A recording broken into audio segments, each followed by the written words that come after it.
Depois a gente vai voltar aqui para outra rodada de perguntas. Vamos passar aqui agora, mais uma vez, uma pergunta para o Roberto. Doutor Caio, uma pergunta para o Roberto, por favor. 1 minuto para fazer a pergunta. Libera o som, deixa eu te liberar. Me pegou desprevenido aqui, vou pensar em mim.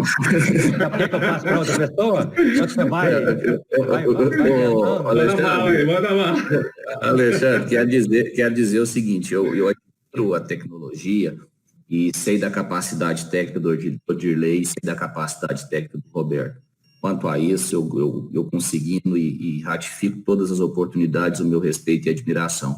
Não é disso que nós estamos falando, nem das pessoas e nem das ferramentas que estão sendo desenvolvidas para eles. Acho até que eles estão à frente de muitos e quando de fato for oportunizado, ao meu ver, né, e esse é o meu, sobre a minha ótica, quando ao meu ver ficar liberado diante de um PL, diante de alguma medida aí que for adotada, certamente eles estarão à frente. Eu torço muito para que isso aconteça e aconteça com brevidade. Eu mesmo seria um defensor e divulgador do produto desses dois, por quanto, volto a dizer, sua seriedade. Agora, eu queria perguntar, vou pensar aqui agora, rapidamente, Roberto, considerando aí que as assembleias virtuais, que o Código Civil fala muito das questões presentes, quando se fizer presente, até do 1352, você não é obrigado, até nem os colegas advogados são, vou fazer rapidamente a leitura só de um desses artigos, fala assim, salvo quando exigido código especial, as deliberações sendo tomadas em primeira vocação, a maioria dos votos dos condôminos presentes, que represente pelo menos metade dos condôminos. Quando a gente está falando desses presentes, esse presente poderia ser um presente virtual, na sua opinião? Perfeito. A questão do presente é justamente a interpretação mais óbvia, né? Se você consegue provar que a pessoa esteve presente naquela reunião, e aqui nós estamos, eu falei agora há pouco, a gente está numa reunião, dá para alguém alegar que não esteve presente nessa reunião? Nós 6 aqui estamos presentes, é óbvio, estamos no vídeo. E o pessoal que passou aqui nas perguntas aqui estão presentes na reunião? Se nós tivermos dentro da ferramenta a forma de computar que eles acessaram aqui a reunião, é igual eles estivessem numa assembleia presencial. Eu fui lá, olhei como que estava, não encontrei minha amiga aqui para bater papo, eu vou embora. Ela esteve ou não presente na reunião? Se ela fez o check-in lá naquele papelzinho que fica lá na frente, ela está presente. Só que por trás desses detalhes, existem coisas que hoje não são praticadas de forma adequada nas assembleias presenciais, e em hipótese alguma eu vejo que isso tem que transportar para as assembleias virtuais. Por exemplo, quem vota na assembleia? É o condômino. Quem é o condômino? Proprietário, promitente, comprador ou cessionário. Não é a esposa do cessionário, não é a filha do comprador, não é a filha do proprietário ou o pai do proprietário. Então, se você não consegue computar isso lá dentro da Assembleia Presencial, aí na Assembleia Virtual é excelente oportunidade de você trazer isso. Então, são coisas que a gente consegue melhorar e aprimorar, tá? Não sei se eu fui claro na resposta, mas eu queria deixar isso explicado aí, acho que é legal. Caio, sua réplica, 1 minuto. Não tenho réplica não, eu queria só pedir, como a gente está direcionando as perguntas ao Roberto, eu gostaria que ele tivesse a mesma oportunidade, que ele pudesse nos direcionar essas perguntas. Vai ter. Se der tempo, então desculpa, professor, obrigado. Sou eu de atrevido. Valeu. Doutora Maia, eu imaginei que fosse ter, mas se não tivesse eu ia brigar. Boa. Doutora Maia, faça a sua pergunta, mais uma pergunta para o Roberto, por favor. Roberto, vou fazer, na verdade, uma pergunta que eu também estou percebendo aqui que é bastante constante aqui até nas pessoas que estão nos assistindo.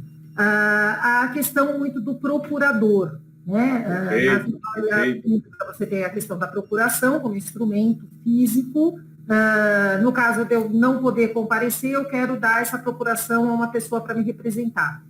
Como que isso acontece quando a assembleia é virtual e como saber que esse procurador está legitimado a poder representar aquele condomínio? Pois bem, Maia, eu até vou comentar aqui para você que isso foi pauta de uma live que eu fiz aí, acho que 1 ou 2 semanas atrás. No artigo 653, opera-se o mandato quando alguém recebe de outrem poderes para, em seu nome, praticar os atos, administrarem interesses, e a procuração é o instrumento disso. No artigo 654, ele diz exatamente o que deve ser uma procuração. Todas as pessoas capazes são aptas para dar procuração mediante instrumento particular que valerá desde que tenha a assinatura do outorgante. Parágrafo 1º. O instrumento particular deve conter a indicação do lugar onde foi passada, a qualificação do outorgante e do outorgado, a data e o objetivo da outorga com designação e extensão dos poderes conferidos. Artigo 2º, parágrafo 2º. O terceiro, com quem o mandato tratar, poderá exigir procuração, traga-se mais conhecida. O meu entendimento, claro que vocês são os advogados, entendedores e operadores do direito, mas a minha interpretação aqui como cidadão, como empreendedor da área, é que não há possibilidade de haver procuração, né, dentro desses trâmites aqui, para uma assembleia virtual na maneira que são entregues hoje. Existe, por exemplo, através do certificado digital, uma operação de procuração, que você habilita ali um procurador. Isso a gente faz com o contador e tudo mais. Então, se você ir por essa linha da procuração, realmente na Assembleia, vai ser um problema.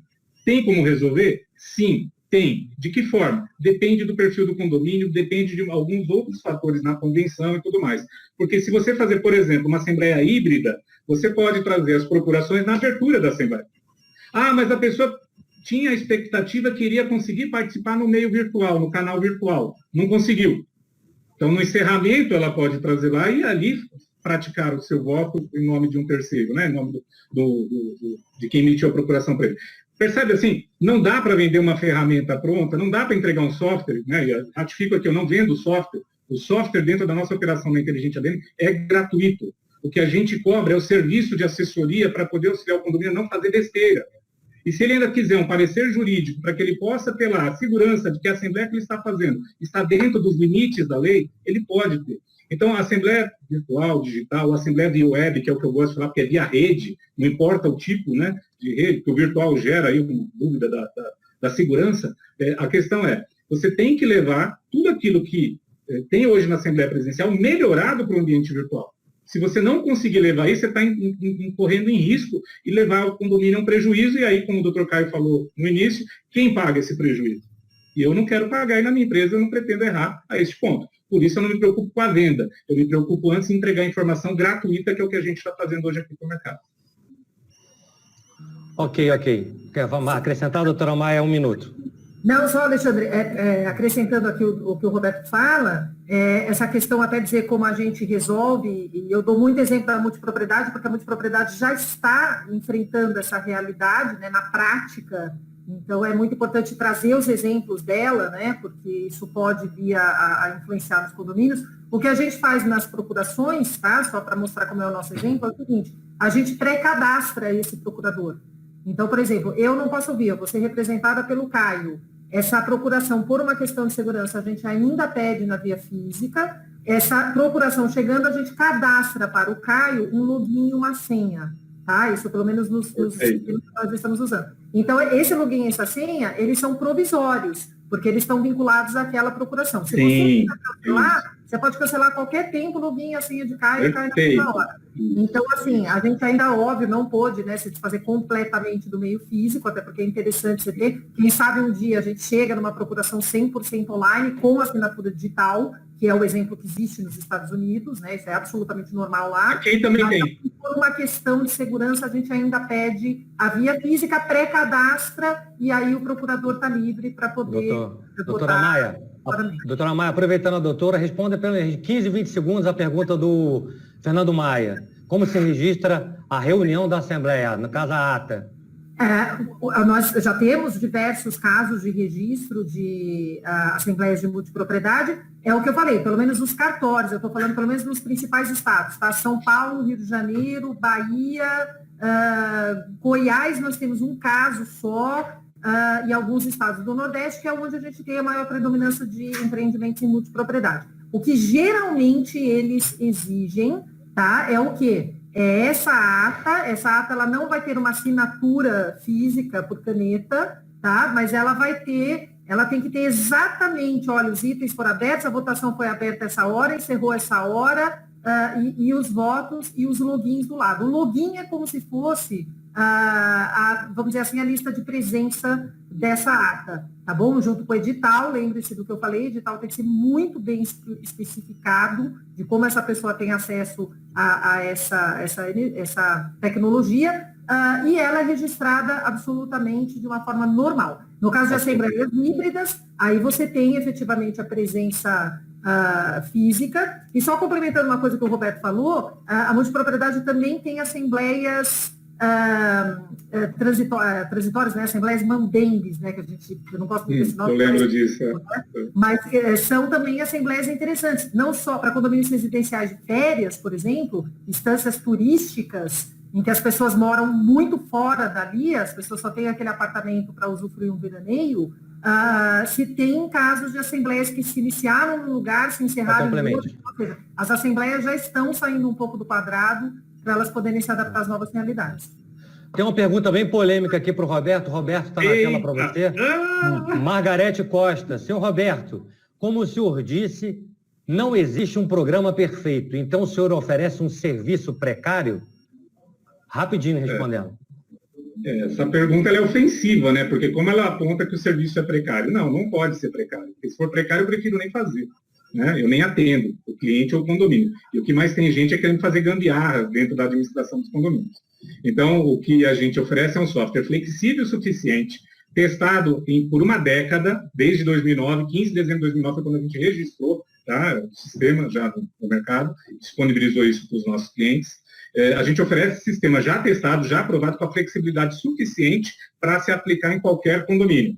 Agora, para aplicar no condomínio dá trabalho. Não é só baixar o programa, ir lá, instalar e sair rodando, porque é aí que vai estar o problema.